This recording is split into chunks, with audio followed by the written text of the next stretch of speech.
I've always known which spaces were mine by how quietly I could disappear from them.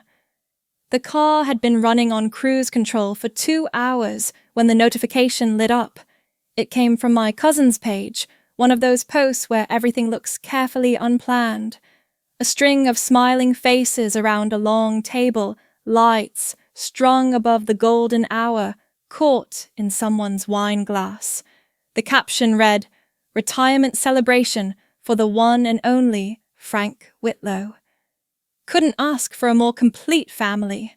There was a sign above the mantel, painted in that faux handwritten script, "Together again." Every face was accounted for, every chair filled, every name tagged except but one. I didn't text right away. I studied the photo detail by detail, as if something could still shift.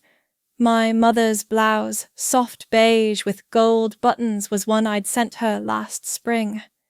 Chad's hand rested on the back of his girlfriend's chair, like it had always belonged there. My father's tie was slightly crooked. He used to have me fix that before dinners. I pulled into the shoulder, cut the engine.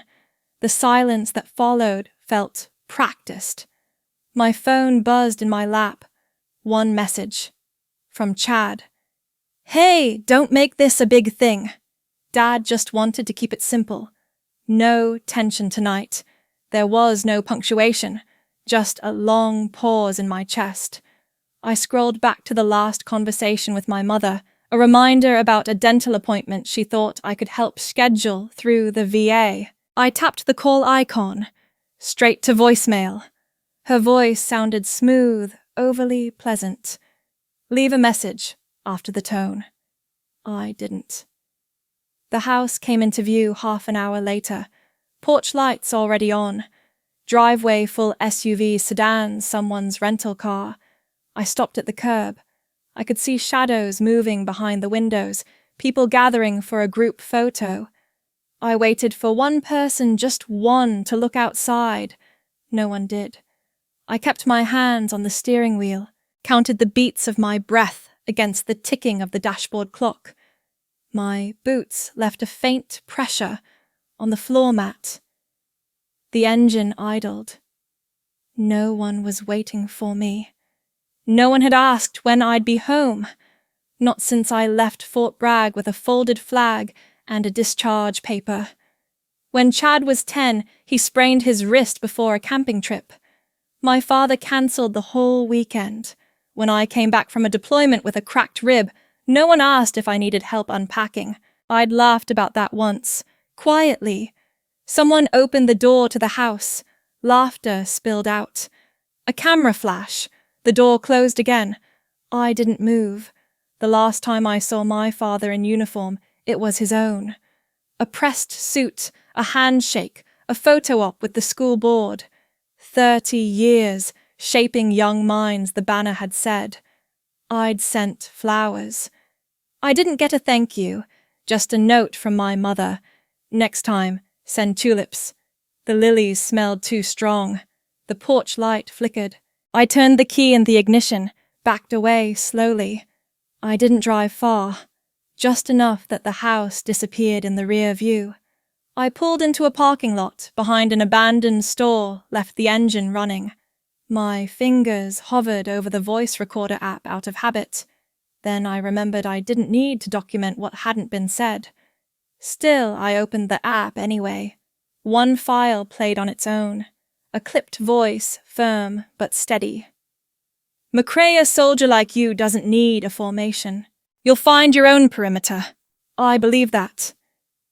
It was Lieutenant Dana Cole, my last commanding officer. She used to say things like that after hours while the rest of the unit ate cold rations and argued over card games. I hadn't thought of her voice in months. It landed softer than I expected. I sat in the car until the sky dimmed completely. The overhead lights never came on. I didn't mind. My phone lit up once more. Another message, this one from my mother. "I know things are complicated right now. Let's not stir anything. Maybe next time." I didn't respond. I locked the screen, rested the phone face down on the passenger seat like a paperweight on something I didn't want to read again. I reached into the glove box, felt for the old silver ring I kept there. It used to belong to my grandfather, a simple, dented band. It didn't fit any finger now. I turned it over in my palm until the coolness wore off. Across the parking lot, someone was closing up a bakery. The neon sign dimmed to black. A truck passed, then quiet again. I thought about the sign in that photo. Together. Again. I tried to remember when it had last been true, if it had ever been. I leaned back in my seat, head against the window. The air inside the car felt thin, like it didn't want to hold too much memory. I stayed there until I couldn't hear my own name anymore. And then I drove. There was a time when I thought effort was enough. I used to call every Sunday evening, 5:15 just before dinner, when I figured the kitchen would still be quiet and the television not yet on. I'd ask how things were, if the heating was working, whether the dog still barked at the mail truck. The answers came shorter each week. One Sunday, the line just rang out. I left a message the week after I didn't bother. The first Thanksgiving they came home after discharge, I brought yellow chrysanthemums in a brown paper wrap. I'd seen them on the roadside earlier, a small farm stand with a handwritten sign, "Full Brights, $4. When I handed them to my mother, she tilted her head. "You know your father's allergic." She didn't toss them, just set them beside the trash still wrapped. The stems stayed sealed like they'd never really belonged anywhere. That night, I offered to help with the dishes. She said, "You've already done enough, just sit." So I stood in the kitchen alone after everyone went to bed, wiping the counters and rinsing mugs without being asked. Chad had made a slideshow of his new apartment in Denver granite counters, smart lighting a wine fridge. They all gathered around the screen, while I sat with a lukewarm roll in my hand, listening to the hum of the dishwasher behind me. No one mentioned the box of medals in my bag, or the plaque I'd had framed still wrapped in the back seat of my car. I didn't unpack it. Later that winter, the washing machine at home broke. I wired money the same day. When I followed up, my father said, "Yeah, Chad figured it out eventually. He's good with these things." The receipts sat unread in their inbox. One afternoon, I drove over to help clear out the garage. I spent 4 hours sorting tools by size and function, winding cords, dusting off a rusted jack that hadn't moved in a decade. When my father walked in, he frowned. "You moved my torque wrench. Don't go rearranging things you don't understand." I nodded. Then I went outside and swept the driveway instead. The medal came months later, Army Commendation with Valor. I took a photo, texted it to my mother with a short line, "Finally came in." A minute passed. Then her reply, "Oh, Chad's team just made him project coordinator. We're so proud." I didn't reply. I put my phone in the freezer for 5 minutes to stop myself from throwing it. There was a wooden frame I bought once, oak with a slight bevel. I thought it might hold a photo of the three of us, something from before. But when I went looking, there wasn't one. No single picture where we all looked like we belonged together at the same time. There was a Christmas photo from '98 with my head half turned. A birthday snapshot with only my arm visible in the corner. A family picnic where someone else held the camera and I was the one carrying the cooler in the background. The frame stayed empty. I set it on my shelf beside the discharge papers. Eventually, I stopped dusting it. Chad once called to ask if I could look over a lease agreement. "You're good with government stuff, right?" I read through the whole thing, marked changes, drafted a revised version, and sent it back within 2 hours. He replied, "Cool." Emily's dad helped us out in the end. But thanks anyway. I remembered putting my boots on afterward, lacing them too tight. I went out and walked 3 miles along the service road behind my apartment. Nothing around but cracked pavement and electric wires, and it was still more forgiving than anything I'd heard that day. I bought groceries for them once, boxes of pantry staples, paper towels, cleaning supplies, shipped directly to their door with a little card that read, "For the week. Thought you could use a break." My mother called 2 days later, her voice smooth as ever. "You shouldn't be spending money on us. It makes you look desperate." I stared at the sink for a long time after that. The faucet leaked every 5 seconds. I timed the drip until I couldn't hear her anymore. There was a coffee mug I kept in my locker, ceramic navy blue with the words, "Best daughter ever," in gold script. I'd bought it myself in a gift shop at the airport. No one had ever called me that, but I liked how it looked against the green steel shelf next to my emergency granola bars and the spare socks. It cracked on the last day of duty. I wrapped it in gauze and put it in my duffel anyway. It sits now, sealed in a box under my bed. I think about those Sundays sometimes. The way I'd adjust my voice just slightly before calling, make it lighter, less clipped. Try to sound like someone not trained to withhold tone. Try to make space for answers that never came. No one ever asked what I was trying to build, and I never asked why they didn't notice I'd stopped. Some silences aren't born of pride or anger. They're just the only way left to protect what's still whole. I knew how to leave before anyone taught me. At 17, the night before I reported to Basic, we had spaghetti with overcooked meatballs and a store-brand cake my mother sliced too thin. Chad had already gone upstairs to play video games. My father wiped his hands on a paper towel, looked at his plate, then at me. At least it's one less mouth to feed. No one asked if I was nervous. No one asked if I'd packed warm socks. No one brought up the enlistment letter folded in the center drawer, the one I'd left there weeks ago, just to see if anyone would read it. They hadn't. The chair I'd sat in that night was the only one without a cushion. I remember the cold plastic edge against my leg more than the taste of dinner. When Chad cracked his collarbone in high school, the group texts never stopped. Updates every hour, scans of his x-rays, hand-drawn diagrams of his physical therapy routine. I scrolled through the archive, once 32 messages, 12 images, 3 different emojis.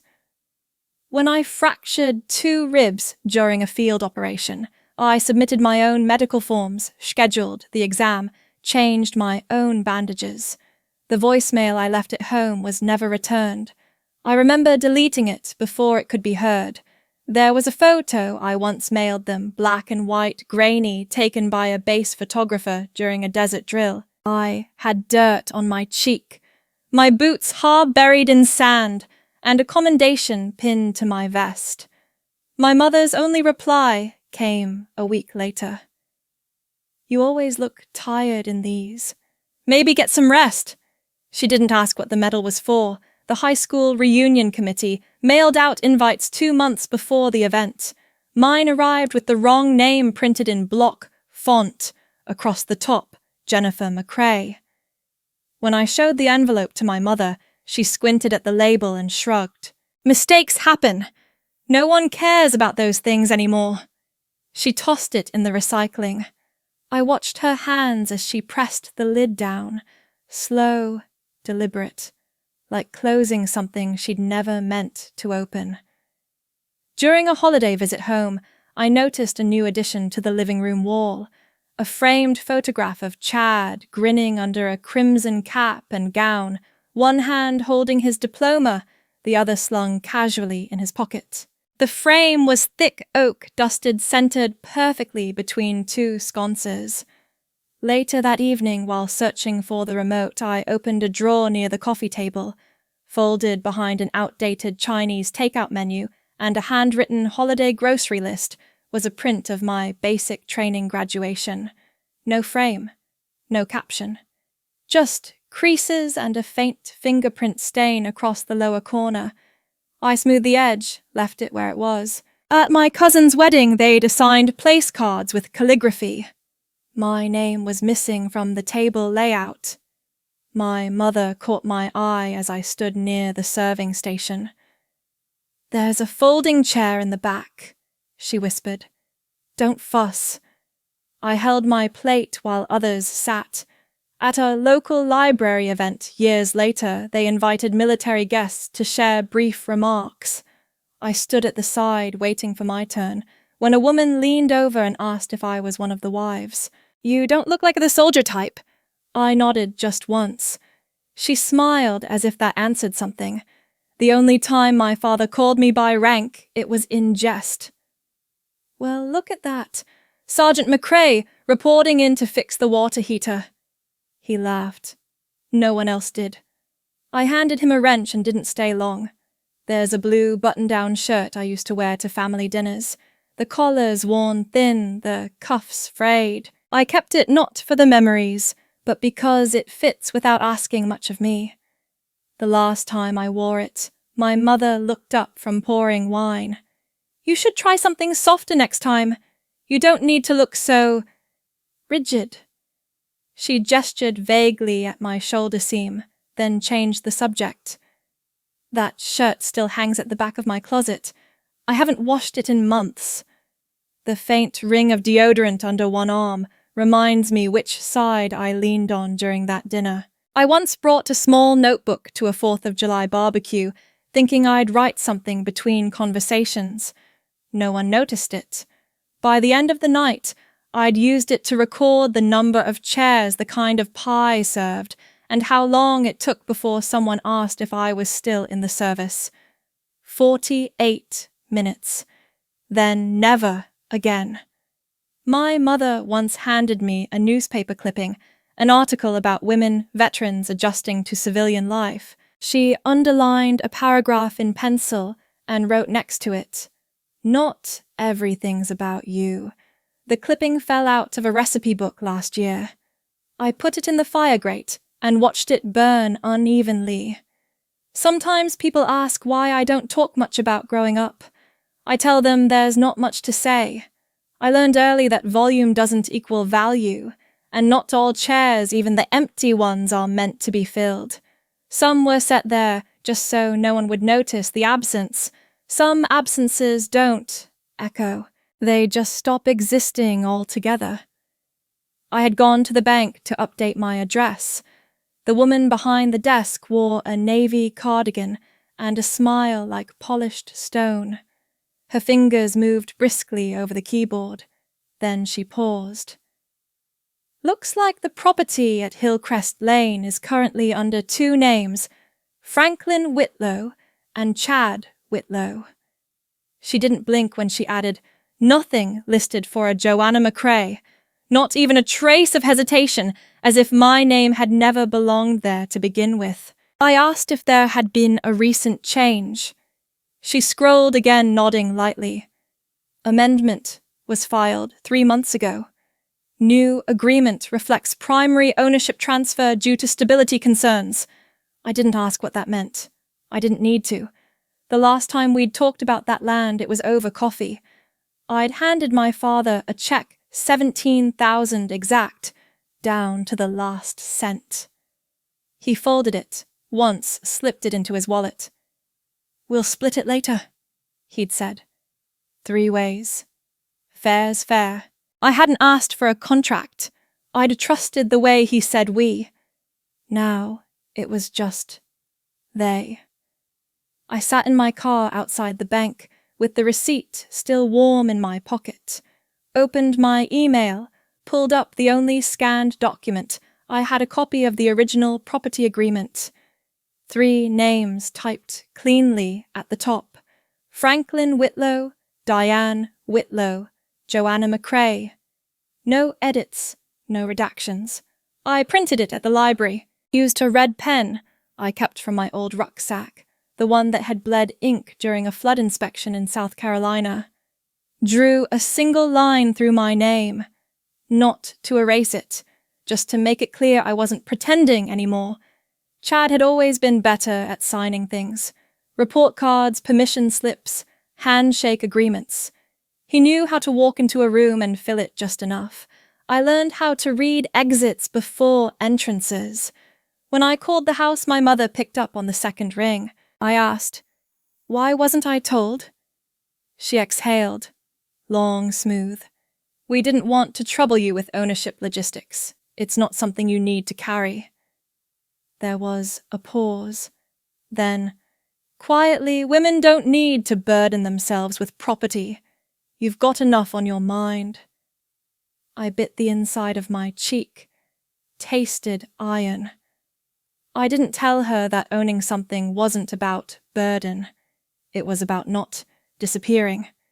My father never called. He didn't need to. Silence is clearest when it's intentional. A week later, I received a typed letter from the county clerk's office confirming the transfer. Attached was a scanned statement signed by both my father and Chad.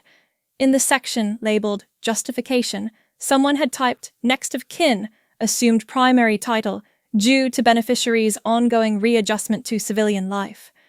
I stared at that phrase ongoing readjustment until the letters blurred, like it was a condition, a stain that never dried. On the back of the page in small print was a clause, all prior verbal arrangements hold no legal binding unless notarized.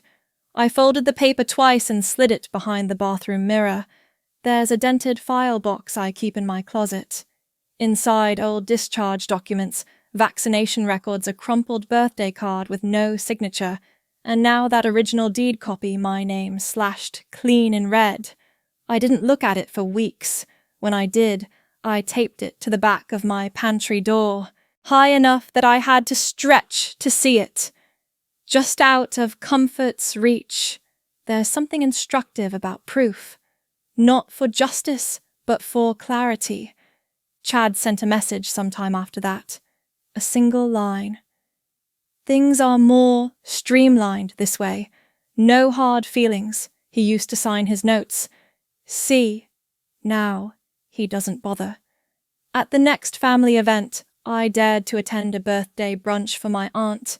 I arrived 10 minutes early. The table was already full. My mother met me at the door, brushing crumbs off her apron. "There's a stool by the kitchen. You can eat there. It's quieter." I nodded.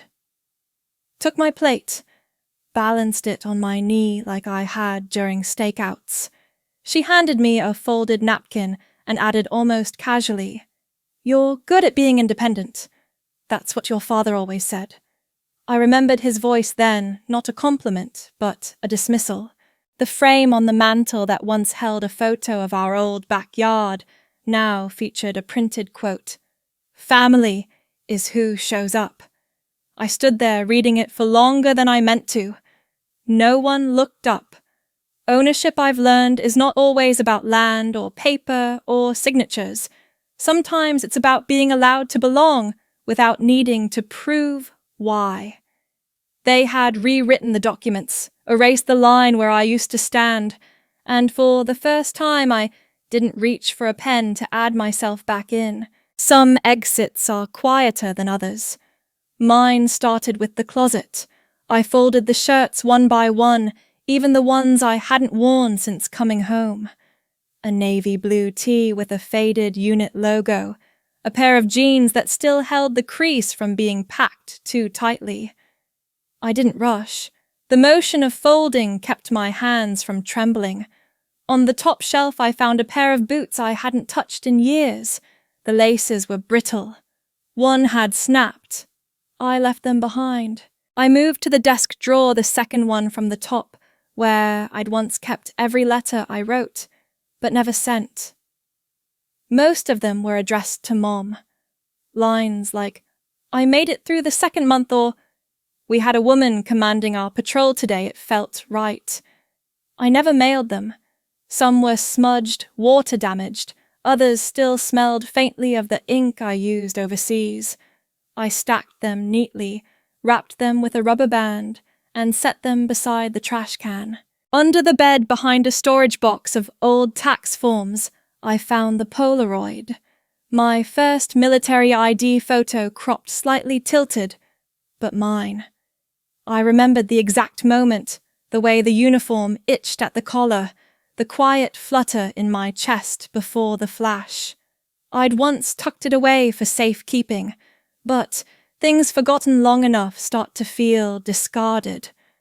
I slid it into the inside flap of my duffel bag, next to the folded letter from Lieutenant Cole I'd saved all these years. One line from her had stayed in my head. You know where you stand even when no one else does. At the time, I thought she was just being kind. Now, I think she meant it. In the kitchen, I took one envelope from the drawer, the ones we used for birthday cards we never remembered on time. I filled 5 pages in clean handwriting. Each line listed a contribution. $250, gas money for Dad's trip to the VA clinic, $1,000, Chad's missed car payment, $2,300, repairs after the water heater leak, $750, groceries during the layoff year, $5,000. The don't tell your father envelope Mom asked for, I didn't total the amount. Instead, at the bottom, I drew one clean horizontal line. Below it, in small letters, no balance, no return. I placed it under the salt shaker beside the napkin holder, not hidden, not displayed, just there. It would be noticed eventually, like a stain on a favorite shirt.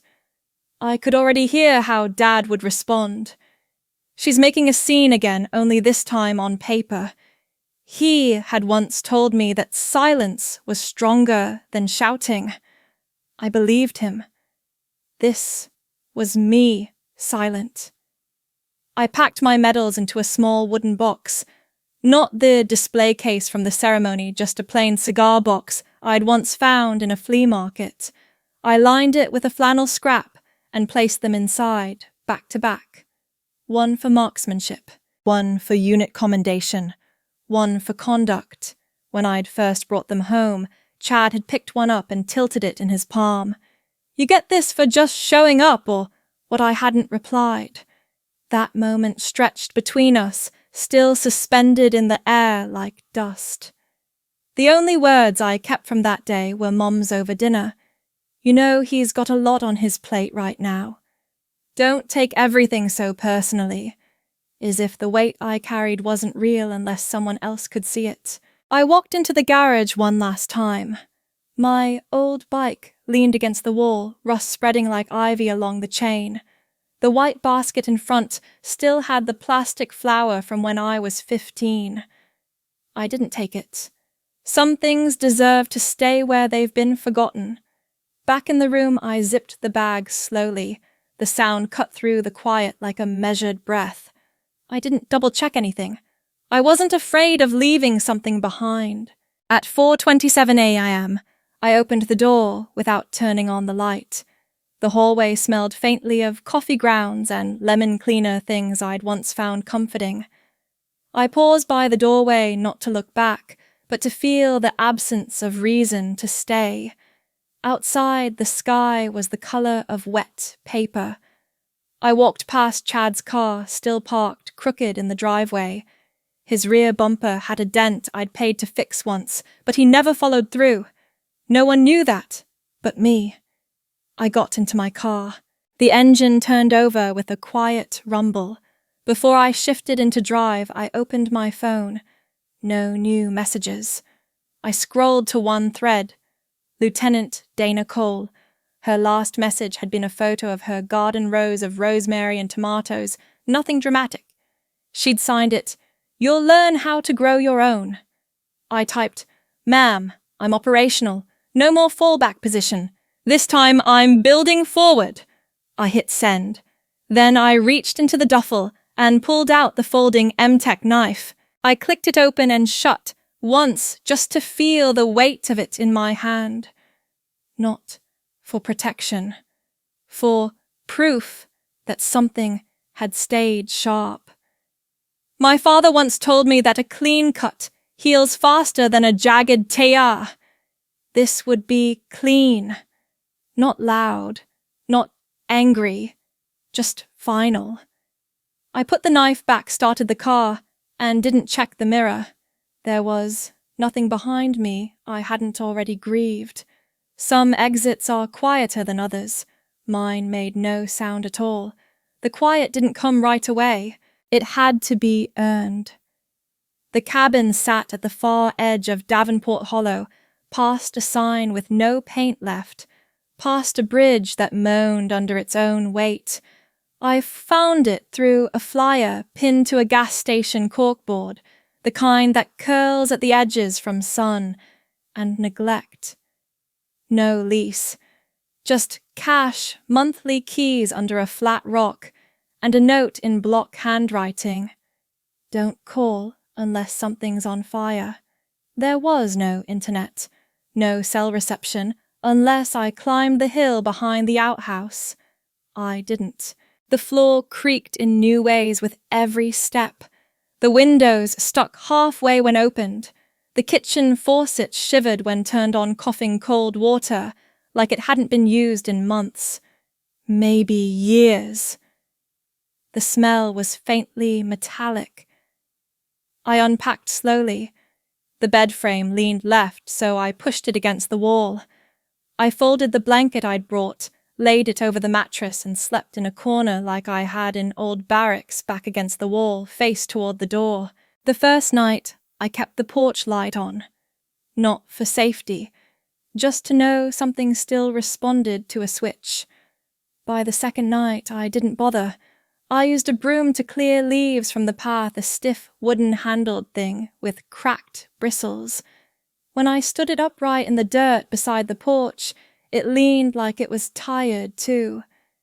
The morning started without me. I sat on the step with a tin cup of boiled water and watched a squirrel tear bark from a tree. At first, I didn't write anything, not even in the notebook I carried through deployments. The pen felt too loud. On the fourth morning, I woke without the help of time. No sound, no voices, not even mine.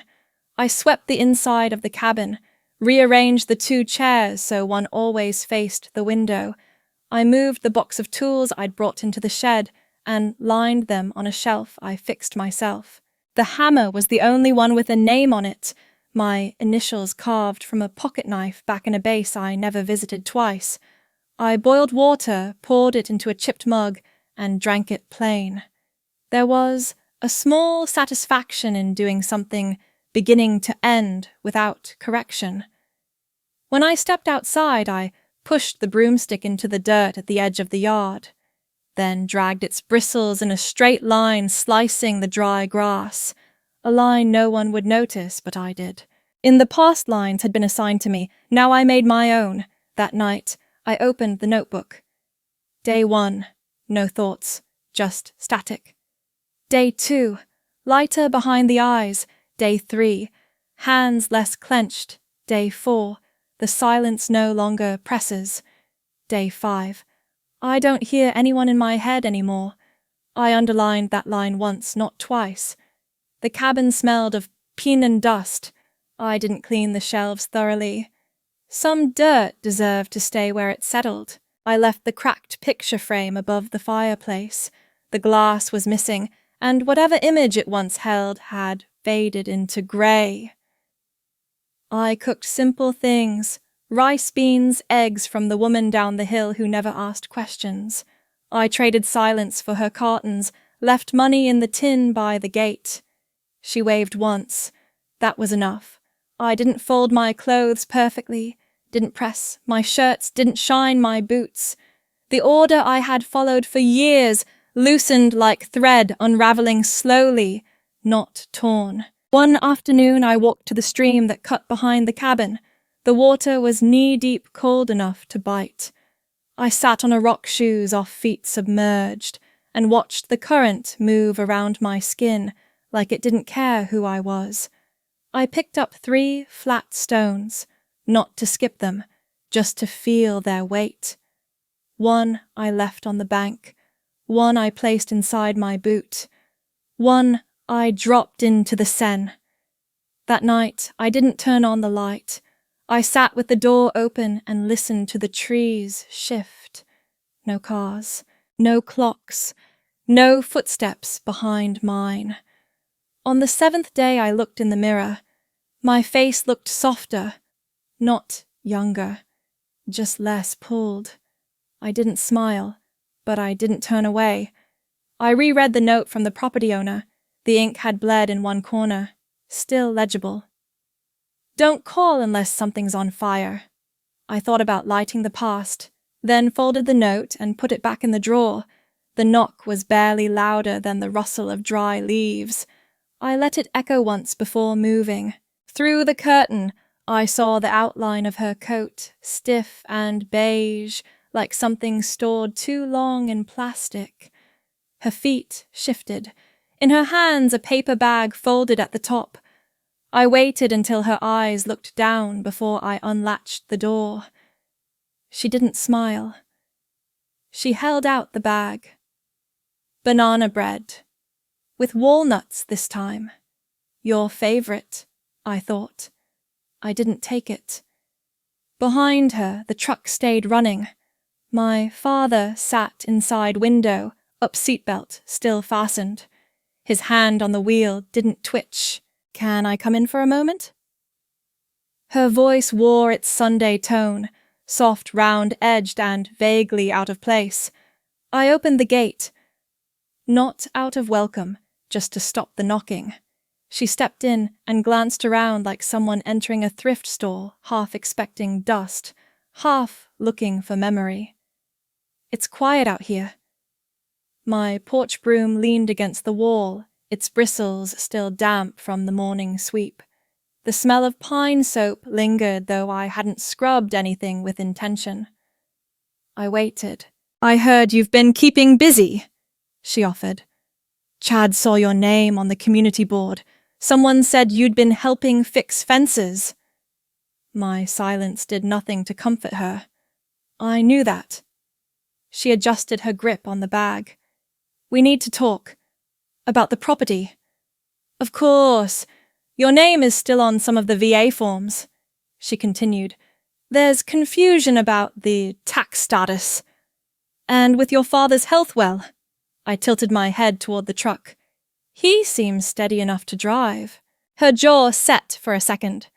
This isn't about that. I turned and pushed open the screen door. She followed, stepping carefully around the coiled garden hose like it might bite. We sat. She perched on the edge of the bench I'd sanded clean 2 weeks ago. I leaned against the railing, one boot resting on the porch ledge. Her coat made a crinkling sound each time she moved. He's willing to reconsider the deed, she said. He knows it shouldn't have been signed over to Chad without you. But things were complicated. You weren't well. I didn't blink. The paperwork about your stability after the service was just something the lawyer recommended. To expedite the process. The banana bread sagged between her fingers, heavier now. I brought this for you, I said. I reached into my coat and handed her a folder. She opened it. Bank slips, wire transfers, notes in my handwriting, roof repair, winter coat for Dad, dental for Mom, 3 months of groceries, 2017. I never asked for that, she murmured. I never said you did. She looked down at the papers again, then up. If you help fix the VA file, he's willing to transfer part of the land back. 50-50. I didn't flinch. I've been off that land longer than I was on it. What's left to return? She started to say something, stopped. I pulled out an old photograph, me in uniform, not smiling. The edges curled inward, heat warped from years of drawers and summers. I tucked it into the folder. Let him have that too. She made no move to take it. You can give him the bread back if he needs something to hold. A small breath escaped her. She placed the bag beside her and folded her hands. It wasn't about not loving you. She tried. I didn't speak. Your brother just stayed. And I served. Service is different from presence. No, I said it's just less photogenic. Her lips parted, no rebuttal. He wrote that letter, I added. Claimed I was unfit. It took me 6 months and 2 interviews to clear it. I sat across from strangers explaining how my own father thought I was a liability. She didn't deny it. I never got that letter, she whispered. You lived with him. You didn't need mail. The porch creaked. A bird swept past us. Still, he didn't get out of the truck. You don't have to carry all this. I met her eyes. I'm not. I left most of it in the garage you now call Chad's. The silence between us stretched so far it folded in on itself. You always looked at him first, I added. That's not fair. It's not false. She stood. Her coat hung limp on her shoulders. The bread's still warm. You might change your mind later. I said nothing. As she turned back toward the gate, she paused. You used to laugh more. I used to believe things deserved laughter. Her hand rested on the gate latch for a second. Don't let this place turn you hard. I'm not harder, just no longer open. She didn't respond. She stepped through the gate. The truck pulled away a minute later. He never looked back. Inside, I wrote in my notebook, Day 62. They came with baked goods and falsified concern, left with receipts and a silence they won't misfile. Then I closed it slowly. There was nothing to revisit tomorrow. I never learned how to explain peace, but I can list the things I no longer carry. There was a small stall by the edge of the farmer's market, one I put together using scrap pallets and a length of blue tarp. I stacked 6 jars of pickled garlic on a milk crate, laid out a woven basket of kale, and arranged 4 jars of beet jam beside a cardboard sign that just read, Local, no spray. The letters leaned unevenly. I didn't fix them. A girl in a grey hoodie pointed at the jars. You grew all this yourself? I nodded once, not offering more. She smiled like she expected a story. I handed her a small paper bag and watched her pick a jar. She didn't ask again. The sun hit my shoulder blades through the fabric of the chambray shirt I wore. The elbows were thinning. I kept wearing it anyway. I liked that it smelled like soil even after a wash. I liked that no one had ever touched it but me. By late morning, I had $32 in a rusted tin. I didn't count it until I got home. There was no rush. Inside the cabin, the list on my wall had grown longer. I kept track with pencil marks, not for anyone else, just to see proof of continuity. Rows of quiet things, ordered compost, repaired the hose, harvested chard, each line an anchor. There had been a time when I sent reports like that to someone, duty logs, readiness updates. Now I didn't sign them. I didn't use my rank, just initials at the bottom of each page, JM. In the corner by the kitchen, I'd propped up the old backpack. The straps were fraying. I hadn't opened it in weeks. One night, I took it outside and set it by the burn barrel. Not to destroy it, just to let the wind pass through it for a while. That was enough. The next morning, I dropped it at the donation bin behind the church. I wrote a single sentence in my notebook that night I served. I don't have to wear it to prove it. By midweek, I found a rhythm. I cleared out the chicken coop in silence, mended a fence post with salvaged wood, and read a book I found in the free box titled On Good Dirt. No metaphors, just advice about composting. I liked that. A boy named Eli started helping me on weekends. He never asked why I lived alone. I didn't offer. He showed up with a bent rake and wide eyes. I showed him how to loosen the soil without bruising the roots. Don't fight the dirt, I told him. Let it give way. He wiped sweat off his forehead with his sleeve and grinned. You're kind of like a plant doctor, huh? I handed him a red onion. This one took 82 days to get here. Things that grow slow hold better shape. He nodded like that meant something. That night, I boiled turnips and ate them plain. There was a smudge of beet juice on the table from canning earlier. I didn't wipe it away. I liked the reminder that I had done something useful. A text came in around 8:17 p.m. The phone buzzed once, lighting up with my mother's name. "Hope you're staying warm. The market's talking about zoning changes for your area. We can help if you need to file. No, how are you?" No mention of the jam or the stand or the slow-growing onions. I powered down the phone and placed it face down on the windowsill. I lit a candle instead, the kind that crackled faintly when the flame caught the wooden wick. I watched the way the light bounced against the empty mason jars on the counter. When the wind picked up, I stepped outside and leaned against the porch railing. The boards creaked beneath my weight. I let them. The moon wasn't full, but it was steady. I stood there with my arms resting on the edge of the beam, tracing the ridges in the wood with the one finger. No one told me that peace feels like repetition, like washing the same mug each night and letting it air dry, like trimming the ends off a carrot before slicing it with the same knife I'd used in the army, but now only for vegetables. That knife used to live on my belt. Now it sat in a drawer beside rubber bands and seed packets. I didn't need to lock the drawer. When I turned in for the night, I paused at the notebook again. The pencil waited where I'd left it. I wrote day 23. No static in my chest today. That's what I'd called it back then. The static. The buzz that wouldn't quit. I hadn't heard it all day. There's a woman down the road named Lorna. She runs a small orchard.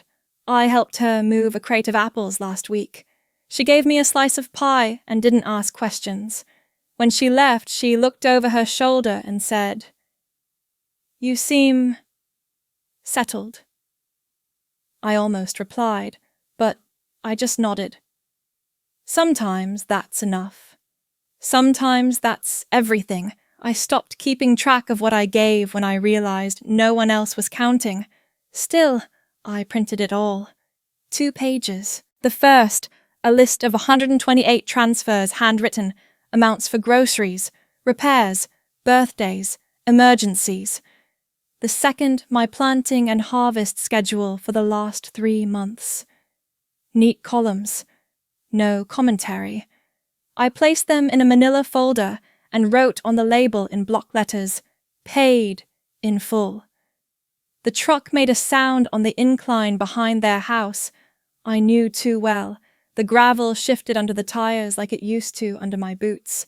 I didn't text, didn't call ahead. The door was unlocked, which told me they weren't expecting anything difficult. He opened it. No step forward, no raised eyebrow.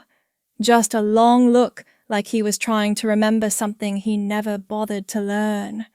I walked past him without speaking. The kitchen looked smaller. The table was the same oak with a nick on the right side from the year Chad spilled the turkey tray and blamed me for setting it wrong. I placed the folder on it. His eyes followed my hand, not my face. He stood by the fridge like he might open it, though he didn't. His hands were loose at his sides. "What do you think this fixes?" I didn't answer immediately. I pulled out the chair I used to sit in, the one that creaked a little from the left leg. I didn't sit. I just held it with one hand. It doesn't fix. It finishes. He glanced down at the folder, then up at me. His mouth opened like he might say more, but then Diane appeared in the hallway. She wore her grey cardigan, the one I got her from the base exchange in Stuttgart, though I doubt she remembered that. Her fingers clutched a towel, twisting it slowly. Her eyes were red. I didn't speak to her first. She took one step forward, then paused. "You don't need to do this with so much distance, Joanna." I didn't flinch. Distance is the only thing that finally worked. She glanced at Franklin as if to gather strength, then added, "You used to be gentle. You used to be honest." A silence settled like dust. Thick, not heavy. Familiar. He stepped closer to the table, picked up the folder, flipped open the first page. His eyes scanned down the list. He didn't speak while reading. I watched his lip curl slightly, not in shame, but in calculation. These were never expected. You chose to send all this. I chose. And you accepted. He looked up. We thought it was what you wanted, being part of the family again. I was never not part of the family. You just kept removing my chair.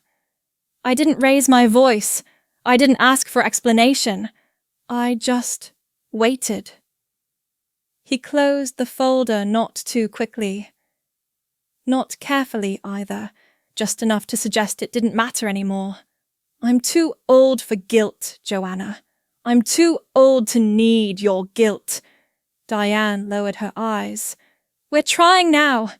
We came to see you. I shook my head once. You came for the land. You stayed for the folder. She winced. Franklin remained where he was. You think you're better off on your own? I don't think it. I live it. The towel twisted tighter in Diane's hands. Don't let pride eat what's left. There's nothing left to eat. Just space. He tapped the folder with one finger. So, this is what proof you were good. No. Proof I'm done. Silence again. This time I didn't feel it. He stepped back. You can't expect us to rewrite everything because of how you feel now. I don't expect anything. She walked around the table toward me slowly. We didn't mean for it to be this way. I let the words sit in the air between us like steam from an old kettle. Faint, fading, pointless. I believe you. Her face lifted, hopeful. That's what makes it worse. She didn't respond. I stepped away from the chair. I walked to the front door without rushing. Without pausing. The knob turned the same way it always did. Slightly loose, slightly rough. Like so many things here, just good enough to function, not enough to feel cared for. Outside, the air carried no name.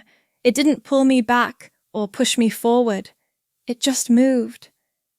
The sky above the driveway had changed since I was little. Fewer trees, more light, less shade to hide in. I walked toward the truck. I didn't look behind me, not because I didn't care, but because I had finally learned that some things are better faced once, and then left behind. I opened the door, sat behind the wheel, and for a moment rested my hand on the gear shift. There were no voices in my head. No phantom orders. No call signs. Just a quiet space. I drove to the nearest post office and mailed a second copy of the folder to my lawyer. Not for use, just for record. In my notebook that night, I wrote one sentence beneath the date. No debts, no names, no forwarding address. Then I underlined it once and closed the book. I never realized how still water could be until I stopped waiting for a knock. The kettle was already warm when I set it on the bricks. I didn't rush. The steam rose slowly, curling like breath that didn't have to explain itself. I leaned against the edge of the wooden counter, watching the faint wisp of fog on the inside of the window pane melt away. The tea was Earl Grey. I didn't buy it because of any memory. I just liked the scent bitter citrus, something about it that felt structured. I didn't measure the leaves. I didn't look at the clock. The day could begin when it was ready.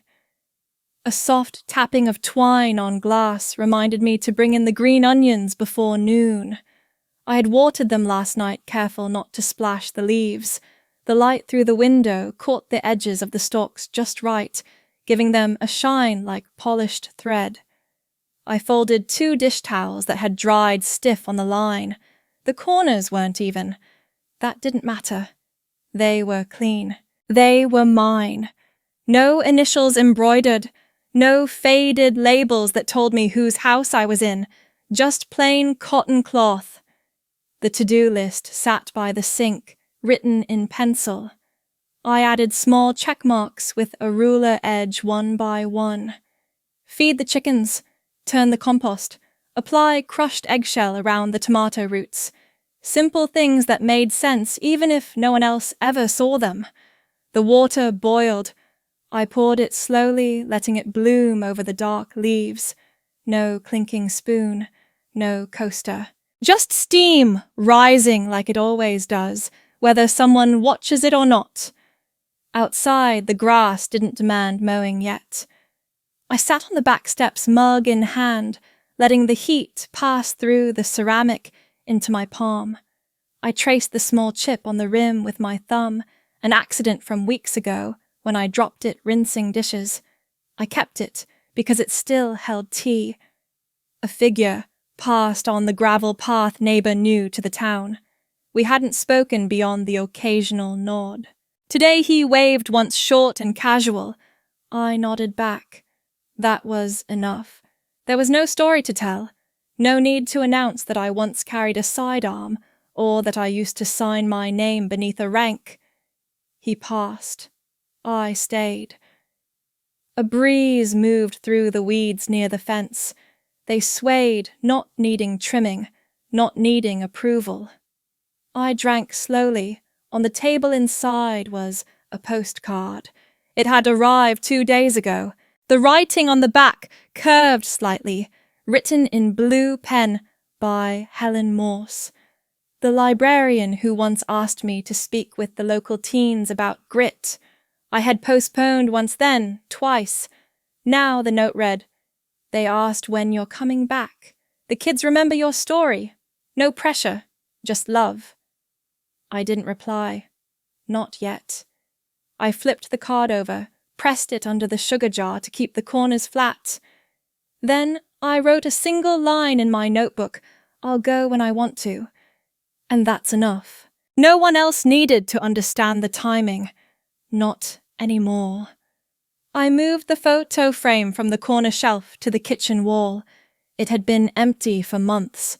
Dust had settled in its corners. Now it held something different. I had taken it myself using the tripod from the back closet.